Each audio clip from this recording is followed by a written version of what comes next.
look, we've recovered very well physically and mentally. The way we wanted to play and expected to play against France was what we did in the first 30 minutes, and it was a great experience for everybody. To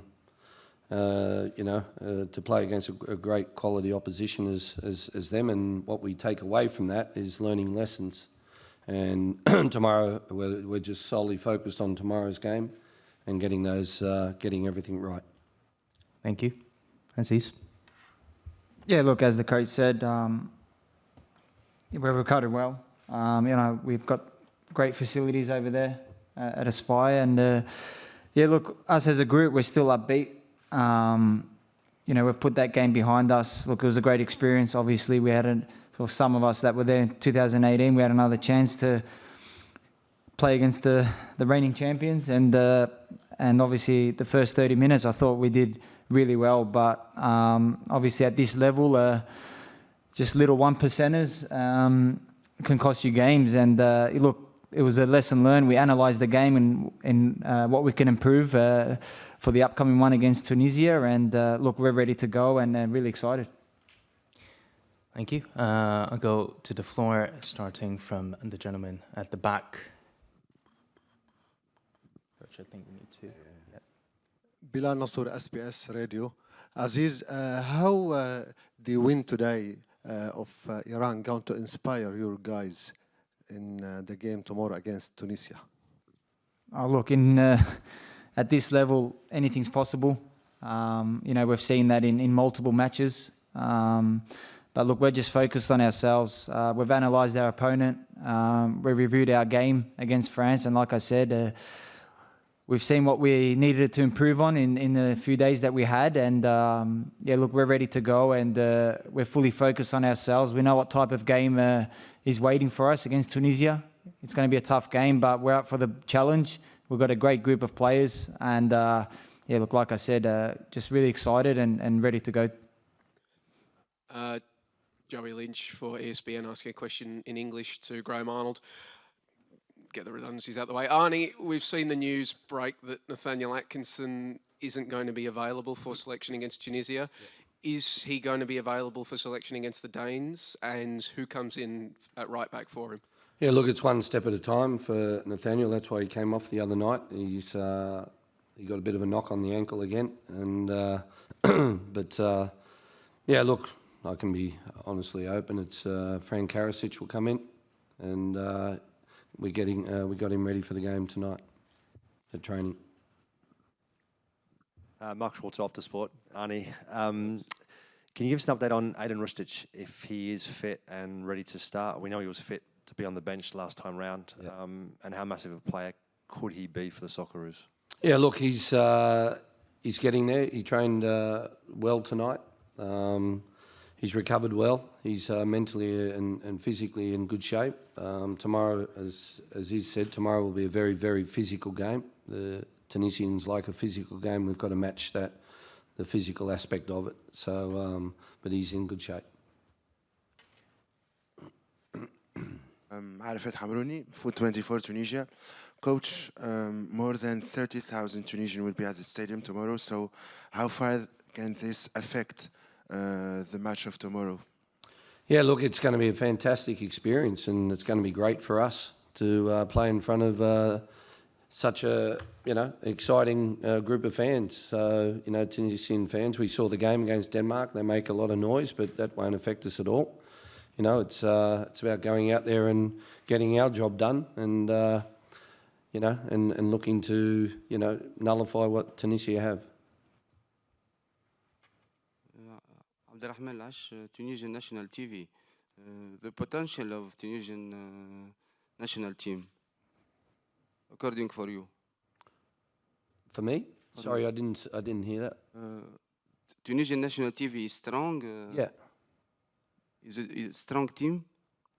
Yeah, look, we watched them obviously play against Denmark. They're physically a big, strong team, and as I said, we've got to match them physically, and then use our strengths to overcome them. Stephen McGowan from the Steve McGowan from the Scottish Daily Mail. Graham, can I ask you a question about Martin Boyle, please? It's been confirmed by Hibernian that his season is over with a ruptured ACL. You're slightly disappointed that something that serious wasn't diagnosed sooner, with the kind of slightly disruptive influence it may have had. It could have been avoided, could it? Yeah, very much. You know, Martin got that injury probably 3 weeks ago, and he went down to Manchester, he went to Edinburgh, got MRIs, and you know, he kept feeling it, and then he got another MRI here at Aspetar in Qatar, and that's where it got diagnosed as that ACL injury. So it's very disappointing, but the kid's in great spirits. He's just such a wonderful person and brings great energy to the team. Even though he's, you know, missed out on this World Cup, he's such an important piece in the jigsaw puzzle for us behind the scenes because, you know, Aziz is great mates with him, but he's just here to support the boys and make them happy. Graham, Tom Smithies from Keep Up. You spoke before when you picked your squad about the toll it would take playing games and such. What other changes do you think you'll have to make given what the team went through 3 days ago? Yeah, look, you've got to pick when you pick a 26-man squad, you've got to pick, you know, 2 players for every position in case, but the boys have pulled up fantastically well. And as Aziz said, you know, we were in a great facility, you know, as well as we use a great recovery centre, and the boys have pulled up fantastic. So, you know, I don't think there'll be too many changes. We've got to put our strongest lineup out. Tracy Holmes, ABC. One for Graham, one for Aziz. Graham, with all your experience in World Cups, do you sense how different this one feels and the impact of crowds and the impact of being in this region, the Middle East and North African region, and is it making a difference to some of the results? And Aziz, for you, you said the 1%ers, and there's literally hundreds of those. So can you tell me what maybe 3 key 1%ers might be? Thank you.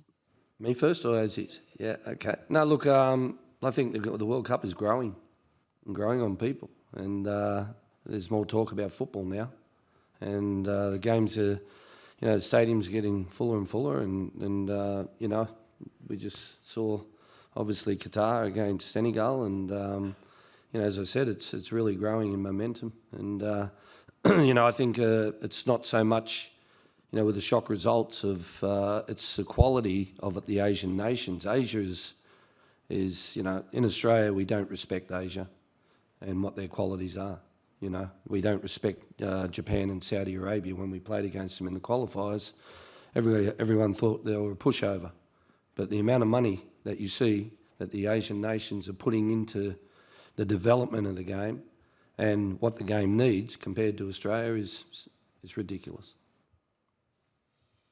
Yeah, yeah, like I said, the 1%ers obviously analysing the last game against France, you know, being tighter on crosses, you know, taking care of the ball more, because at this level, especially when you're playing the world champions, if you give up that ball easy, you know, you're going to be chasing, and they're going to punish you. And if you look at some of our goals, it was literally from our mistakes, not so much them splitting us open through the middle and getting through us. It was a cross, not marking, obviously sloppy turnovers. So, you know, we've analysed that. We've worked on that these last couple of days and making sure, you know, we patch them up and make sure we get it right tomorrow. Graham, David Bash here from SBS. You mentioned the physicality of Tunisia. Can we expect maybe a little bit of a different look up front for Australia, perhaps a little bit more pace, getting in behind, making them think about different things than they experienced against Denmark? Yeah, look, I think, you know, the way we played the first 30 minutes against France was intended for 90. But, you know, when you turn the ball over cheaply, it's a technical issue, and we got pushed further and further back. So, you know, tomorrow's a different kettle of fish. It's, you know, we'll be in their faces, we'll be up high, and we'll be, you know, chasing and pressing like they do and like other teams do, and you know, being on the front foot. Rafik El-Okabi, Iraqi newspaper. My question to Ernie. So, of course, they play very well the first 26 minutes and they score a goal against the ex-world champions. Your team just played 2 friendly match in September with New Zealand. Do you think it's this enough to play this big tournament, just 2 friendly match? Well, we had no choice because there's only 7 days lead-in. So, you know, it's as I said to the boys after the game, I got them back in a meeting and pretty much just said to them, this is the best friendly game you could have ever had. And I know it's not a friendly and that, but it's to play France in the first game, you're playing against the best in the world. When you make a mistake, you get punished.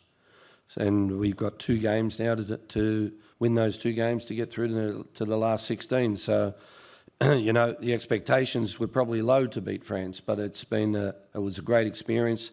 The young boys learn a lot, the older players learn a lot. And as I said, it was a great lead-in game, France, to play these next 2 games.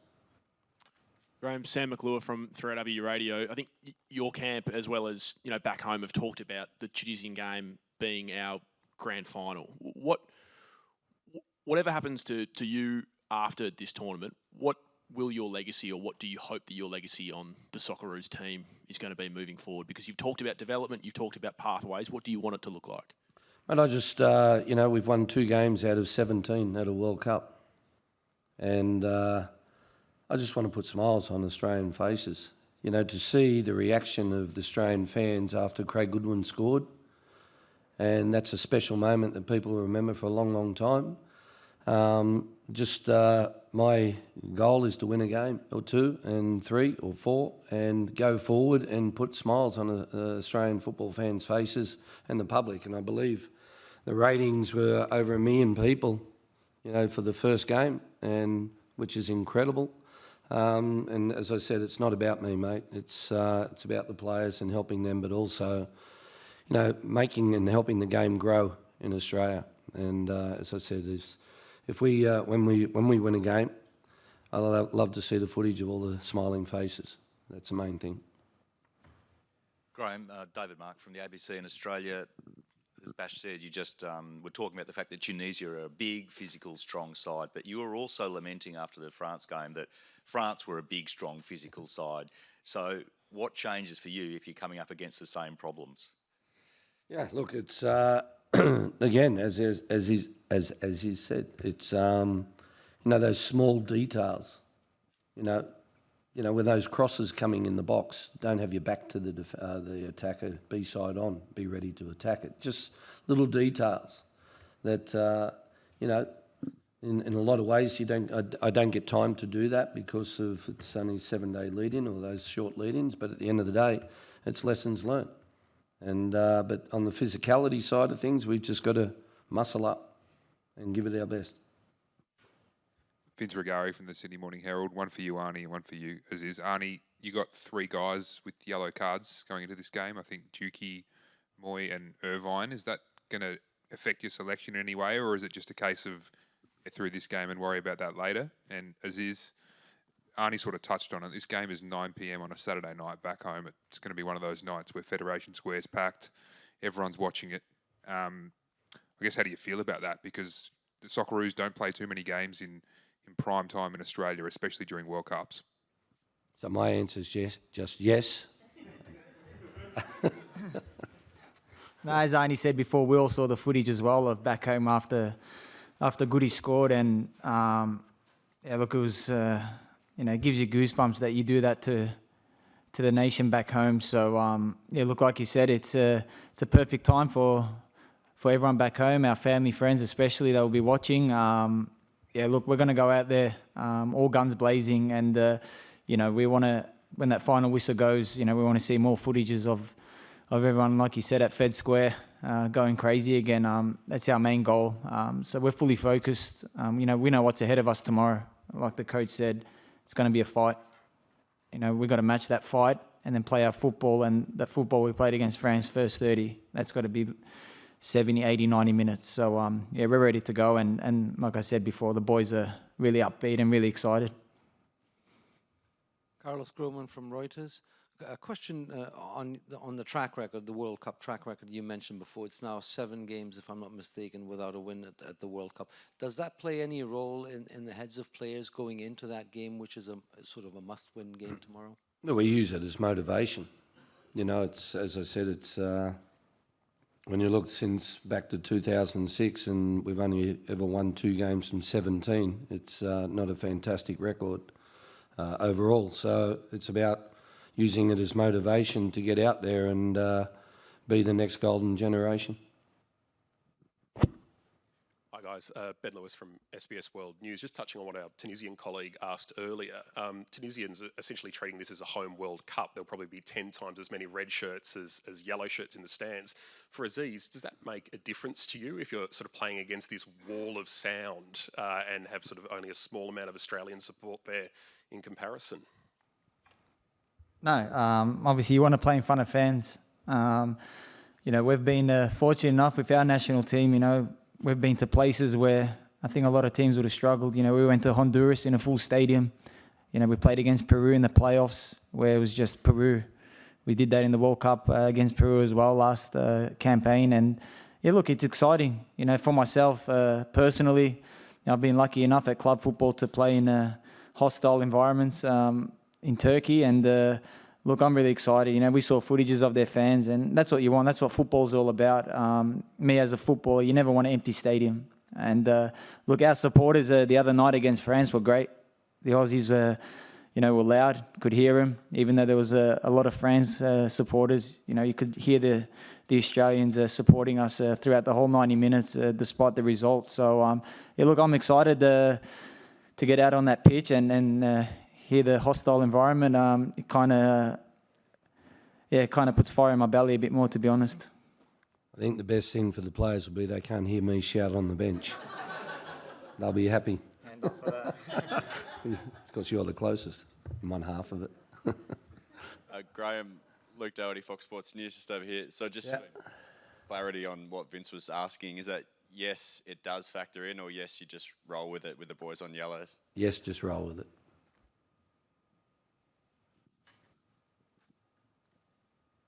كريم عبد المحسن موقع كورة. سؤالي باللغة العربية. This will be good. Hopefully it's for you. You got to just hold it. كوتش جرام، بتشوف انه خسارة استراليا المباراة الأولى ممكن تشكل ضغط أكبر عليها في ماتش تونس بكرة، يكون في نوع من الاستعجال لتحقيق الفوز؟ شكرا.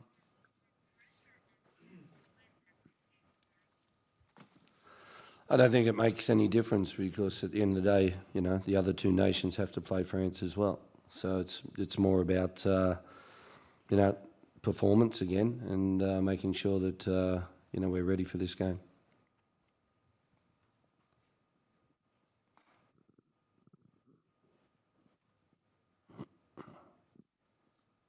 Radio Mosaic FM Tunisia, Mohamed Ali Arfei. My question is for the coach. Coach, according to the previous result of this group, we can say it will be like a final for the 2 teams, Australia and Tunisia. And according to your analysis, what are the weaknesses and strengths of the Tunisian national team? Well, I think, you know, I won't be able to say that publicly, but yeah, look, Tunisia are obviously a good side. And, you know, they play in a country where it's very well respected and there's big crowds, and you know they've got a lot of passion for the game in Tunisia. So it's you know, for us though, it's all about focusing on ourselves and making sure we get our performance right. We know what Tunisia do. We know how they play. We know the formation that they play, 4-3-3, and we've got to be ready for that. Adrian Archuli here from SBS. One for you, Arnie. You let us in on a change before for Fran Karacic. Potentially up front, could we see Jamie McLaren come in for Mitch Duke? What's the thinking up there? Obviously, goals potentially going to be needed. What are you thinking? Yeah, well, I don't want to give away the starting lineup. So, you know, Jamie's obviously a great goal scorer. Mitchell Duke works hard, and we've got some choices there to make. But at the end of the day, I think at some stage you'll see both of them on the field. Arnie, Luke, SBS. Fox SBS. Sports again. Just watching Adrian do his thing. That's how good you're going. I've switched jobs while I'm here. Rob Page, the Wales coach, said today about the 1 p.m. kickoff that he went out in the middle, and even with the air-conditioned stadium, it was still really, really hot for the players. Just wondering if that's factored into coaching staff's planning at all. Yeah, look, we trained in the sun today, pretty much for the first time, to give the boys that experience. But it's the same for both teams. And as I said, the boys are, been here and, have seen the culture and the heat in Qatar, and, whatever it is, we'll be ready for it. Thank you. Any more questions from the floor? Wait for 1 minute. 1 minute. They might come up, let's say. There you go. 5 seconds, that was. I'm just to drag out the agony for you. Great. Do you see this as a must-win game? We've got to get something out of the game. Yeah, it's when you say must win, if we draw, we're still in it. So, at the end of the day, we've got to get a result.